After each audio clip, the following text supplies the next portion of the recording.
Okay. Good morning, good afternoon, good evening. Welcome to BWTM Sports Gaming. We are going to be talking about Malik Scott, the trainer of Deontay Wilder.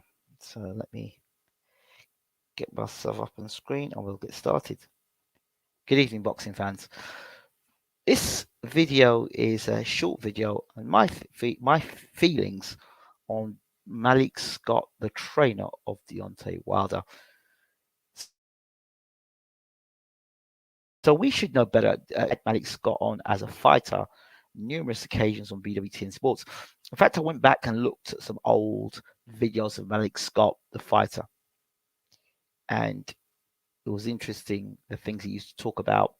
At the time when he was 35-0 unbeaten going into his fight against Derek Chisora, and he had some things to say about Tyson Fury, even then calling Tyson Fury a liar. And he says he will not take any disrespect from Tyson Fury, and he doesn't really care what Tyson Fury has to say as a fighter. Now, this is a guy that you must remember, Malik Scott, who's actually sparred hundreds of rounds with Tyson Fury as a fighter. Okay, he sparred with Tyson Fury, so he knows Tyson Fury. Burst his eardrum. I think he burst one eardrum on one side and burst no eardrum on the other side. Malik was complaining about that. And at some point, I like Tyson. Well, like now, looking back and looking forward to the stuff that's been said about Tyson Fury, I think it's going to be interesting to hear what Malik's got to say. Beside that, so we've got Malik Scott, the fighter, who James BASHIR introduced me to.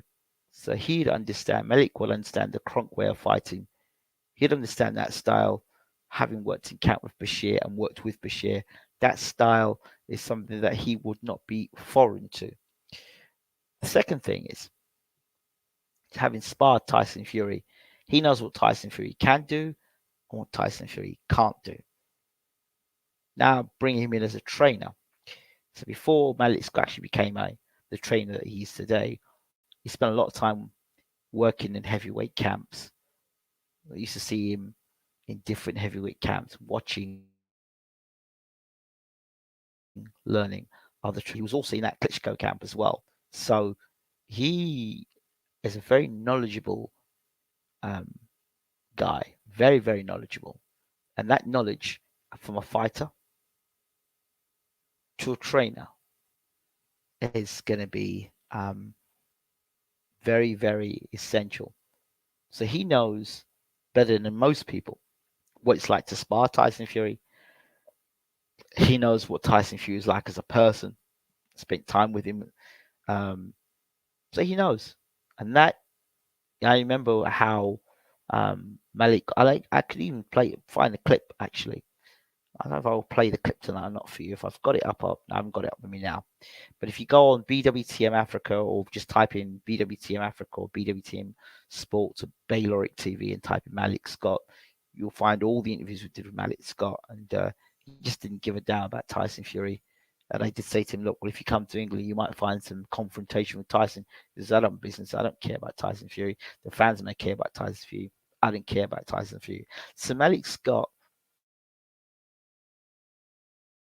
has always had a militant mindset out of the trainer, but I think he's more empowered now. He's met someone like Deontay Wilder that they've meshed well together. And so he would know the best way to box Tyson Fury. He'd know better than the person behind the keyboard. He'd know better than half these dishonest media writers or reporters that are doing nothing more than spinning the lines for old media and for the promoters. So, I can't understand. Derrick James has seen improvements on Deontay Wilder. Now, we spoke to Jonathan Rice, the guy who just knocked up Michael Kofi. He was on the show talking about Malik Scott and how good a trainer he is and what he's done for Deontay Wilder. Derrick James, trainer of the year, should be trainer of the year multiple times. He can see, and he's a heavyweight himself, he can see the changes that Malik Scott has made to Deontay Wilder. So the people who cannot see the changes in Deontay Wilder, A, don't know boxing, or B, just pure hating and detractors and taking away, just continue trying to detract Deontay Wilder, because the reason why they would do that is because it's very easy to copy and paste, very easy to say, well, he's a windmiller. So you attack the guy for being a windmiller and not having many very good boxing skill. The guy now goes and gets a good trainer and starts working his boxing skills. You're still criticizing him. To me, that's just out and outright hate, uh, and the typical thing that biased people do, and always changing the goalposts. So if you were to beat Tyson Fury, would it be a shock? Not to me, it wouldn't, because the adjustments have been made. And as I said to you before, the story, when the COVID story came out, I reported and said to you that Tyson Fury, the stories were that Jared Miller had knocked him out in sparring. That's what the stories were. And that story seems to be getting out now more and more around the boxing communities. It happens in boxing. So, but then, according to Rice, Tyson Fury was in shape and ready to go. So, what is going on, I don't know. But Rice said that the second fight, he don't know anything about the second fight. He said, I don't know, that second fight was just didn't look right. He didn't want to get into any glove gate or spike water gate or costume gate. He didn't want to get into any of that about Deontay Wilder. But he believes Deontay Wilder will come back and become a heavyweight champion of the world again. But coming back to Malik Scott, I think we need to give this man a little bit more credit. And remember, the stuff that Malik Scott and Deontay Wilder are showing us are the stuff that they want to show us. They're not showing us anything else. And I'm not convinced that what they're showing us is all they've been working on. And I'm not convinced that all that they're doing, from what we've seen, I think there's a lot more than that. And by the little I've seen, you can see that Wilder's throwing more punches. He's putting punches together, punches to the body, punches to the head, combination punching, working on the inside, slipping punches, using the head rather than just pulling back with punches all the time. He's doing a lot more with Malik Scott than I ever saw him do under Mark Breland. And in coaching, I understand, in coaching, you can't coach everybody. And some coaches just are not good with some fighters. So we need to take that into consideration as well. But for me, I can see improvement on Deontay Wilder. And that's not being a Deontay Wilder fan. That's just being a boxing fan, watching and seeing what's going on. Yes, Cairo, it's good to see you in the room, my friend. He says, that's right, Malik Scott's no dummy. He says, since him and Wilder have got together, Wilder looks refreshed. Yes. There was something else that Jonathan Rice said. He said afterwards, he said, you can be a broken man, but it's not about just being a broken man. You can be broken, but it's about staying broken. And he doesn't believe that Deontay Wilder has stayed broken. And so being broken isn't a bad thing. When you get broken, you can then put the pieces together again and start again. So it's great. So he doesn't see it as a bad thing at all. Wilder let himself down by not admitting he lost. Well, if he's got compelling evidence as to Tyson Fury's cheating, and I'm saying this in terms of Deontay Wilder, if he's got compelling evidence that Tyson Fury cheated, then if you've lost fair and square, that's fine. But if you've lost and there's compelling evidence and nobody has the right to say that he hasn't got compelling evidence until the situation comes about him not being able to provide the evidence. And maybe he's been advised, as I've said before, not to provide that evidence until the fight is over. So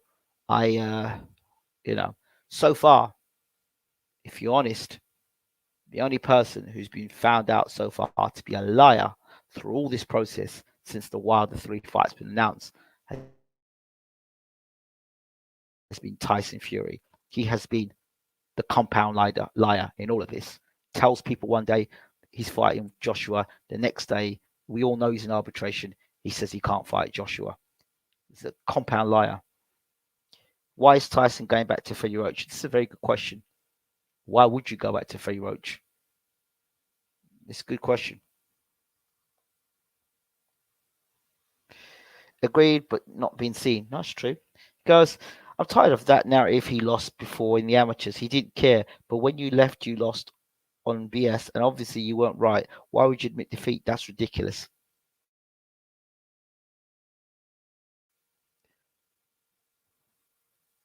I'm tired of that narrative too. I had a closer look at that second fight, and Wilder was sweating before the fight even started, and legs were shaky. I told you. I've told you. I said it before, and I'll say it again. You have to look at a guy's career and look at any other fights he's fought with shaky legs like that. He's never fought like that. And for people to say he was scared of Tyson Fury, why did he be scared of Tyson Fury? You dropped the guy was out in the 12th round. Why would you be scared of a guy you almost knocked out in the 12th round? You know, the 13th round was to go out there and finish the job off, but you were incapable of doing it because you weren't yourself. And even Evander Holyfield, the great Evander Holyfield, turned around and said, check the water. But I look forward to speaking to Malik Scott and continuing the conversation. So I'm sure he'll be there to answer the hard questions. Wilder was given something dodgy. I've said it before. His camp was too slack. That's right, Ingram. That's what I'm saying. So, you know, people are not, some people are just saying, you know what? Let's get this third fight. Let's get it on. You know, Tyson, I saw him the other day calling him a big dosser and stuff. I'm tired of it. I'm tired of it. I'm not interested in what Tyson Fury's got to say. All I'm interested in Fury is them to get back in the ring and squashing this and getting this over and done with, really. Because I don't want to hear no more what Tyson's got to say. I can't take him seriously. Really can't. Can't. How can you take him seriously like that? So it says, did you hear what John Fury said yesterday? He was like, this will be the end of Wilder's career. The question is, what type of stories is Tyson on to make him that confident? Well, we know we spoke about yesterday. If you go on the YouTube channel, on our channel, we spoke about, I think it's maybe hypotensin. I'm not saying Tyson Fury's on that, but there's a drug that you can be used to increase aggression and strength, and it's used in boxing a lot, and it doesn't put on weight. So check that. It is one thing. It's very interesting that when Tyson Fury was in America and John Fury couldn't help him out, he's talking about, oh, this is a bad fight for Tyson. You know, he might get knocked out in the fight. He comes back to England and John Fury's talking like good stuff again. It's the end of Wilder's career. Well, hold on. What, 3 weeks beforehand, when Tyson was signed to fight Wilder, was about to fight Wilder, he was being set up, and you know Wilder could knock him out, and it was a huge mistake.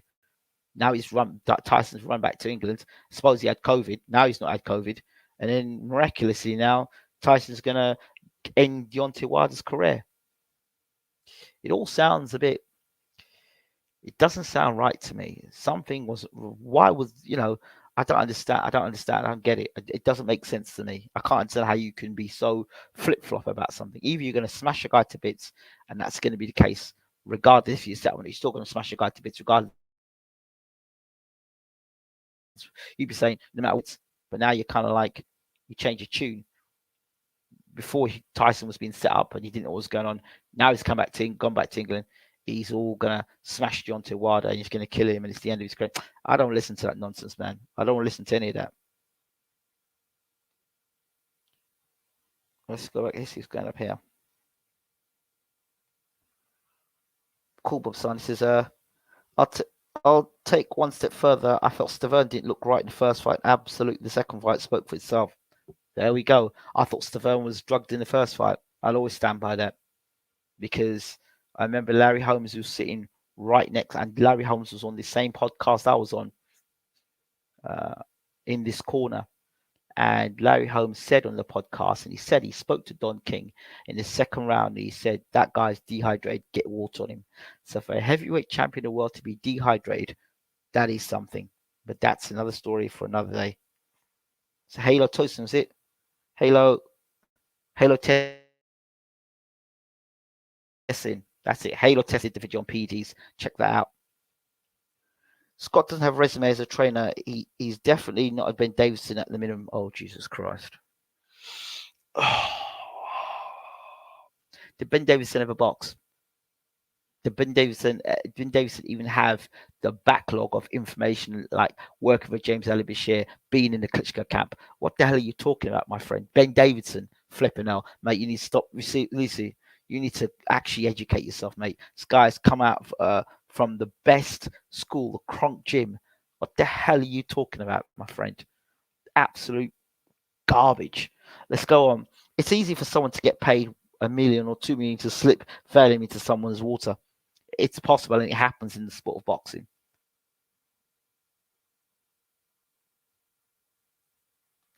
Let's get some prop, as well as Fury hitting him with rabbit punches with no padding. They'll see people are clicking onto these things. They're watching, and the nice fancy footwork that trip. People don't talk about that either. Scott is a heavyweight and moves well, so I don't think he's less than Ben Davison. Thank you very much. Somebody educate this man.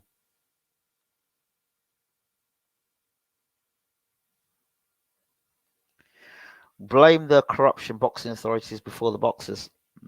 Yeah, I take boxers and they take responsibility. Trainers and they take responsibilities. Managers and they take responsibilities. You can't leave it to.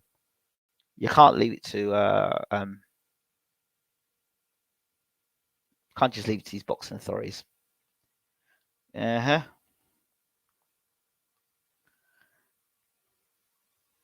Even Tyson Fury didn't have full faith in Ben Davison. Brought in Roach for the first Wilder bout. There we go. There we go. There you go. I mean, I can't believe it, mate. You, like Vinda, I think you need to take your time and study boxing. Study boxing, not what these reporters tell you. Take the time and study boxing, my friend. I just told you about Malik Scott, his resume. I told you about where he's come from, the sort of guys he's been sparring with, the sort of guys he's been training with, the sort of guys he's fought, and then after his career after that as a trainer. I mean, you know, that guy is going to be a very good trainer. And you can just watch and see. If you know boxing, you can watch with your own eyes, and you can see how Wilder's put his punches together. Mark Breland did. He never got Wilder boxing like that ever. Yes, so there we go. So I look forward to talking to Malik Scott. Hopefully, we'll talk to Malik Scott this week. Fingers crossed, we'll have the odd guy in with BWTM Sports. By the way, check out the interviews we've had. We've just finished talking to the opponent, Anthony Taylor, who's going to be fighting Tommy Fury on August 29th on Showtime, on the undercard of Tyron Woodley and Jake Paul. He's also Jake Paul's chief sparring partner. Check out the interview I did with Johnny Rice. He just finished knocking out Michael Kofi for the on PBC as a heavyweight. Check that interview out as well. Check out my interview with Ryland Charlton. He's coming back on Matchroom, probably fighting a lightweight. Also check out my interview with Derrick James. An interesting thing about Jonathan Rice, he sparred Alexander Usyk, and one of his first losses was against Con Sheehan, who was also a previous guest on BWTM Sports. Yes, Leif. Sounds good. So check those interviews out. Let's see what's something else. Also, the interviews of Late Ingram. Well, and I've had the time to get around to do the interviews. Yes. So it's like BWTM old school days. So we want to talk Mr. Malik Scott. If we can get him in this week, that would end a brilliant week, and we can get back and I can kind of close the chapter because we ended with Malik Scott, the fighter. Now we need to talk about Malik Scott, the trainer now. So I'd be interested to see how we can put those two things together. So yeah, because Malik was a regular on BWTM Sports as well. It's interesting. You have Malik Scott training Deontay Wilder, regular on BWTM Sports. You've got Howard the Shadow Knight training Dillian White, now regular on BWTN Sports with Xavier Miller, regular on BWTN Sports. You also had Howard the Shadow Knight training Anthony Joshua, I think in his rematch with Andy Ruiz. So there's a lot of heavyweight knowledge there. Of course, you've got James BASHIR, Stacey McKinley, the former trainer of Mike Tyson, and now currently the heavyweight champion of the world, WBA champion, Trevor Bryant, former WBC heavyweight champion of the world. Bermane Stivern's been on the channel. Deontay Wilder's been on the channel. So we're doing all right, BWTM Sports. We're doing all right. We're doing all right. We're doing okay. Yeah, we also, I think I want to mention something to our supporters on BWTM. We were able to get the stats up. Let me see. Let me get the stats up. I don't know if I can bring it up on my phone, but we got the real stats of BWTM Sports, not the stats that YouTube like to throw at you. The stats are we had, I think, 89.1 million views, and we had 596,000 subscribers. That's what BWTM channel. We did it independent, so, and we also did the YouTube analytics. And of course, we know that YouTube have been playing with our money and playing with our figures. But I did take a screenshot of it, and Leif can back that up, I think, in what I'm saying. Levels, Ingram, I agree. People who follow BWTM know that Joshua Fury bout was proved to be impossible to make here first, of course. Leif, I mean, I showed you a screenshot of the BWTM actual figures, and this is something that I think our boxing fans need to know about, our sports fans need to know about, that the YouTube are messing around with us, seriously messing around with us. But I want to mention it because you get a lot of disrespectful people that come along and say your views are not great, but we know what's going on, we know what the score is, and I'm making it quite clear. So 89.1 million views and 596,000 subscribers. It makes a lot of difference between that and 2.96 million views and 12.6 thousand subscribers. There's a big difference, a huge difference in the type of money that's been generated, and a huge difference in terms of the sort of viewership and the way a channel is viewed. So yeah, it's not great, but we've known this. People close to us knowing this has been the case for ages. So we keep pushing and we keep pressing, and we'll keep putting the work out there regardless. I mean, you know, it is what it is. It is what it is. Thank you all so much for watching BWTM Sports. Don't forget to rate, subscribe, leave your comments, share the videos, and again, make sure you're subscribed to the channel. Make sure you smash the subscribe button. Make sure you hit the notification bell, and make sure you smash the like button. The more people that like these videos, you're in the room now, smash the like button. It sends a message out to YouTube to let them know that this is a good video. Despite what their analytics may do, we're still going to play the game anyway. And that's it, really. Yeah. And don't forget, you can get the app as well on Google Play Store. Get yourself on the app, and you can see all the good stuff we've got on the channel. This is myself from BWTM Sports. We shall see you soon. Have a great night. Keep your hands up. Keep your chin down. And stay focused. We're out. Good night.